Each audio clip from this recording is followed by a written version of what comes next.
আসসালামু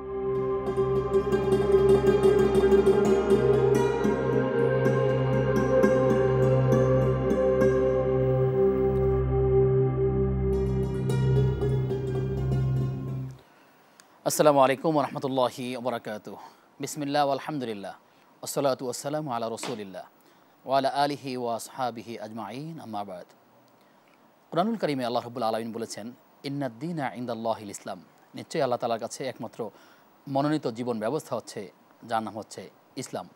কুরআনুল কারীমের অপর এক আয়াতে আল্লাহ তাআলা বলেছেন, আন আকিমুদ-দীন ওয়া লা তাতাফাররাকু। তোমরা দিনকে প্রতিষ্ঠা করো, তবে পরস্পর বিচ্ছিন্ন হয় না।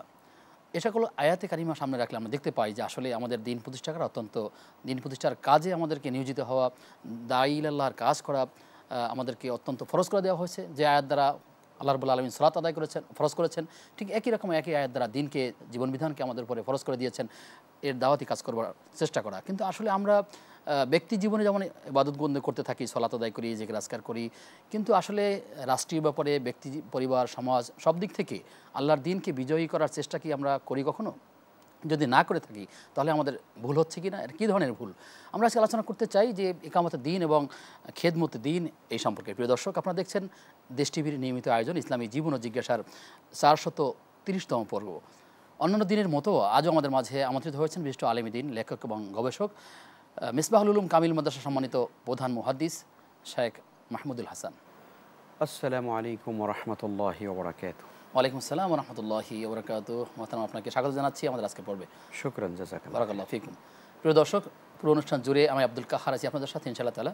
আপনারাও চাইলে আমাদের সাথে যুক্ত হতে পারেন নিশ্চয়ই টেলিভিশনের স্ক্রিনে দেখার নম্বরে ফোন কলের মাধ্যমে ইনশাআল্লাহ তাআলা। যারা ফোন কলে প্রশ্ন করতে অভ্যস্ত নয় তারা ফেসবুকে গিয়েও প্রশ্নগুলো কমেন্ট বক্সে করতে পারবেন। দেশ টিভি ইসলামিক শো ফেসবুক পেজে গিয়ে আপনি কমেন্ট বক্সে আপনার মূল্যবান প্রশ্ন রাখতে পারবেন ইনশাআল্লাহ তাআলা। মোহতারাম, শুরুতে আমি ভূমিকা যে কথাগুলো বলেছি, আসলে যেই দৃষ্টিকোণে আলোচনা করতে চাই সেটা হচ্ছে খেদমতে দ্বীন এবং ইকামতে দ্বীন। এখানে দুটো বিষয়, যে আসলে খেদমতে দ্বীন বলতে কি এবং ইকামতে দ্বীন কি। আবার কেউ কেউ বলছেন যে আসলে খেদমতে দ্বীন বলতে আসলে কিছুই নাই, মূলত সবটাই ইকামতে দ্বীন। আসলে যদি আপনি একটু ব্যাখ্যা দেন বা আলহামদুলিল্লাহ ওয়াসসালাতু ওয়াসসালামু আলা রাসূলিল্লাহ ওয়া আলা আলিহি ওয়া সাহবিহি আজমাইন, আম্মা বা'দ। আল্লাহ তাআলা মানব জাতিকে এই পার্থিব জীবনে সুখ সমৃদ্ধি এবং প্রতিটি মানুষের অধিকার এবং শান্তি এবং নিরাপত্তাকে নিশ্চিত করার জন্যে যে বিধান তিনি দিয়েছেন, যে সিস্টেম আমাদের জন্য দিয়েছেন, সেটার নাম হলো দ্বীন, সেটাই হলো ইসলাম। অর্থাৎ আল্লাহ তাআলা পৃথিবীতে মানুষ সৃষ্টি করে উদ্দেশ্যহীনভাবে এমনি ছেড়ে দেন নাই।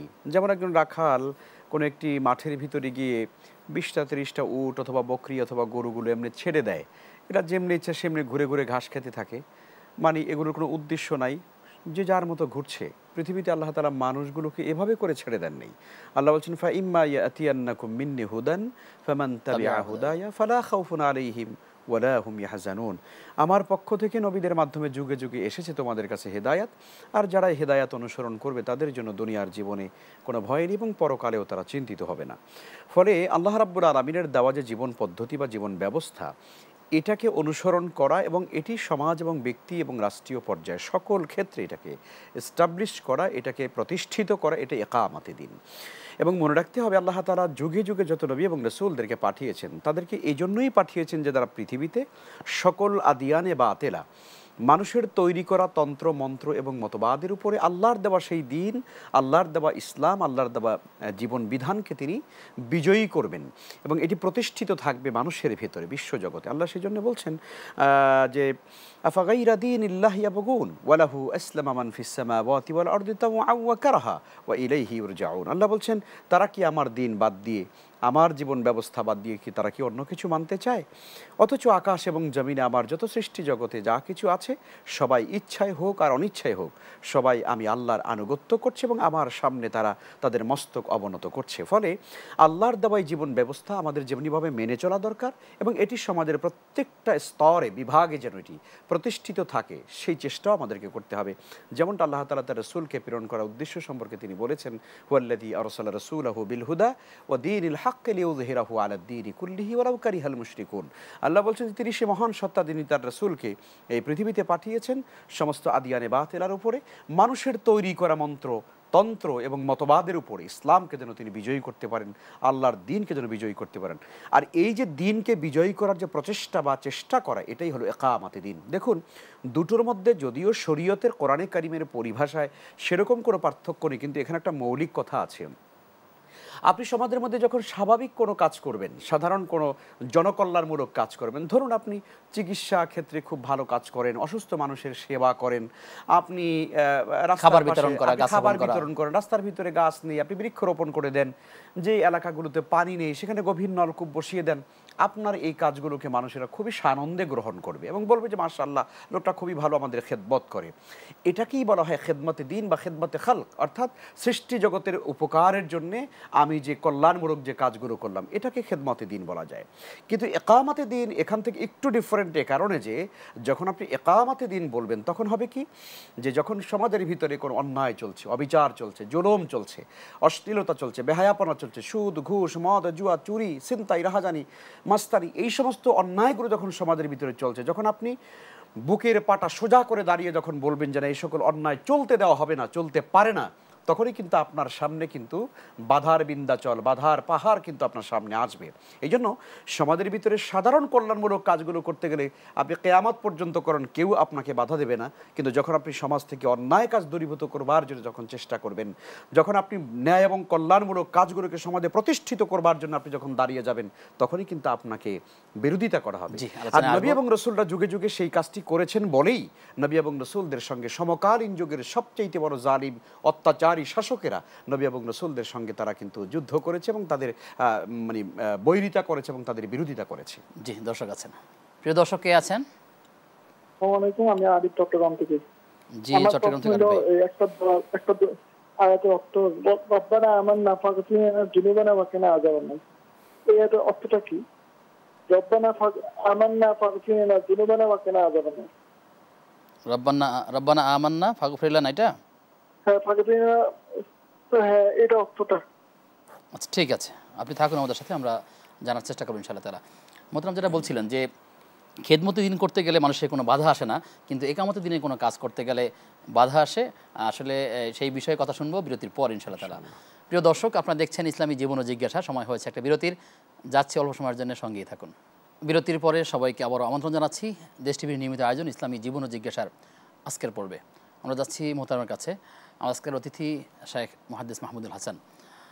মোহতারাম, বিরতির আগে আপনি যে আলোচনা ছিলেন যে আসলে খেদমতের দিনে বাধা আসে না, আর একামতের দিনের কাজ করতে গেলে বাধা আসে, বিভিন্ন বিষয়ে নবীদের উপরে জুলুম নির্যাতন হয়েছে, আপনি সেই আলোচনা যদি কন্ট্রিবিউট করেন। সেটা দেখেছি সকল যুগেই, হাতে গোনা কয়েকজন, দু চারজন নবী ব্যতীত সকল নবীদের সাথেই কিন্তু সমকালীন যুগের তাগুতি শক্তির একটা সংঘর্ষ এবং অনিবার্য যে বাস্তবতা, সেটা আমরা ইতিহাসে দেখি, সিরাতে দেখি, কোরআনে কারিম এবং তাফসিরগুলোতে, হাদিসে দেখা যায়।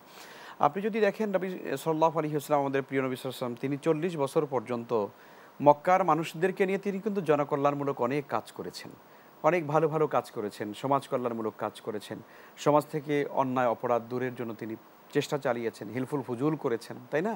মক্কার কাবা সংস্কারের জন্য তিনি কাজ করেছেন, কিন্তু এ সকল কাজের তেমন কোনো বাধা ছিল না। কিন্তু রাসূল সাল্লাল্লাহু আলাইহি ওয়াসাল্লাম যখন 40 বছরে আল্লাহ রাব্বুল আলামিনের পক্ষ থেকে যখন নবুয়তের বাণী যখন তিনি পেলেন, তখনই কিন্তু দেখা গেছে রসুল যখন সাফা পাহাড়ের পাদদেশে দাঁড়িয়ে মক্কার লোকদেরকে ডেকে যখন বললেন যে ইয়া আইয়ুহান নাস কুলু লা ইলাহা ইল্লাল্লাহ, হে মানব জাতি, মানব সকল, তোমরা বলো আল্লাহ ছাড়া আর কোনো মাবুদ নেই। এ কথা বলবার দ্বারাই কিন্তু সে তখন দেখা গেল যে আবু লাহাব সে বলল তাব্বাল্লাকা ইয়া মুহাম্মদ আলি হাদা জামাআতানা, হে মুহাম্মদ তুমি ধ্বংস হয়ে যাও, এ কথা বলবার জন্য তুমি কি আমাদেরকে এখানে ডেকেছো? তার মানে হচ্ছে কালেমা এমন একটি বিপ্লবী আহ্বান, এমন একটি বিপ্লবী দাওয়াত, যে যার ভিতরে মানে পৃথিবীর সমস্ত অনাচার, জাহিলিয়াত এবং পাপাচার সব দূরীভূত করে একটি সুন্দর স্বচ্ছ মানে সুনির্মল পৃথিবী বসুন্ধরা তৈরি করবার কিন্তু একটি মানে ঘোষণাপত্র কিন্তু এখানে রয়েছে। এটি মক্কার কাফেররা ভালো বুঝতে পেরেছিল, কিন্তু আজকে আমরা সেই কালেমা না বোঝাবার কারণে আমরা কালেমা পড়ি ঠিকই, আমরা কালেমার স্বীকার করি, কালেমার জেকেরও করি আমরা সকাল সন্ধ্যা 300 বার করে, কিন্তু কালেমা পড়বার কারণে কোনো তাগুতি শক্তির পক্ষ থেকে আমার উপরে কোনো বিপদ আসে না। কারণ হলো কালেমার যে দাবিটা ছিল, সেই দাবিটা আমি বুঝতে সক্ষম হইনি, সে কারণে আমরা স্বাভাবিক আমরুবিল মারুফ, সৎ কাজের আদেশ, এই কাজগুলো আমরা করি, কিন্তু নাহিয়ানিল মুনকার, অন্যায় কাজ থেকে মানুষদেরকে বাধা দেওয়া, অন্যায়ের প্রতিরোধ করা, অন্যায়ের প্রতিবিধান করা, এই কাজগুলো আমরা বুঝে শুনেই করি না। কারণ আমরা জানি এই কাজগুলো করতে গেলে নিশ্চয়ই আমাদের পদে পদে বাধার বিন্ধ্যাচল আসবে এবং আমাদের দুনিয়াবি যত সুযোগ সুবিধা আছে সকল আপনার হাদিয়া তোহফা সব বন্ধ হয়ে যাবে। সুতরাং বুঝে শুনেই তারা অন্যায় কাজের প্রতিবাদ তারা অনেকে করেন না। কিন্তু ইমানের দাবি হচ্ছে যে আমাদের সর্বাবস্থায় এ সকল অন্যায়ের বিরোধিতা করা উচিত এবং সমাজের প্রত্যেকটা জায়গাতে আমার ব্যক্তি জীবনে যেমন একামতে দিন থাকা দরকার, আমার পারিবারিক জীবনে যেমন থাকা দরকার, সমাজ এবং রাষ্ট্রের প্রত্যেকটা বৃহৎ জায়গাতে একটি জনগোষ্ঠী অথবা আমাদের বৃহৎ একটা সংখ্যা মানুষ তারা মনে করে যে আসলে আমি ব্যক্তিগতভাবে হজ করি, যাকাত দেই, সালাত আদায় করি, সওম পালন করি, দান সাদকা যা পারি করি, কিন্তু আসলে আপনি যেভাবে দিনের ব্যাখ্যাটা দিলেন যে আসলে একামতের দিনে কাজ করা দরকার, কিন্তু এই চেতনাও তার ভিতরে নাই এবং এটা তিনি কাজও করছেন না এবং মৃত্যু পর্যন্ত তিনি এভাবে কোনো চিন্তাও তার আসে না, কিন্তু ব্যক্তিগতভাবে তিনি নিজেকে প্রস্তুত করেন। আসলে এই অপূর্ণতা থাকলে কি ক্ষতি হবে? অপূর্ণতা থাকার সুযোগ নেই। কোরআনে কারিমে আল্লাহ তাআলা সব জায়গায় তিনি বলেছেন, যেমন আল্লাহ তাআলা বলছেন ওয়ানদির আশিরাতাকাল আকরাবিন, তুমি তোমার নিকট আত্মীয়দেরকে সতর্ক করো। আল্লাহ তাআলা বলছেন নিজের সন্তানদের ব্যাপারে, ইয়া আইয়ুহাল্লাযীনা আমানু কু আনফুসাকুম ওয়া আহলিকুম নারা, তুমি তোমার পরিবারকে জাহান্নামের আগুন থেকে বাঁচাও, নিজেও জাহান্নামের আগুন থেকে বাঁচো। এমনিভাবে আমি আমার পরিবারকে হেফাজত করব, তাদেরকে দাওয়াত দিতে হবে। আমার পারিবারিক জীবনে একামতে দিন দরকার, আমার চতুর্পাশে যারা রয়েছে তাদেরকে দ্বীনের দাওয়াত দিতে হবে এবং তাদের ভিতরে দ্বীনের যে সমাজ সেটা তাদের ভিতরে ছড়িয়ে দিতে হবে।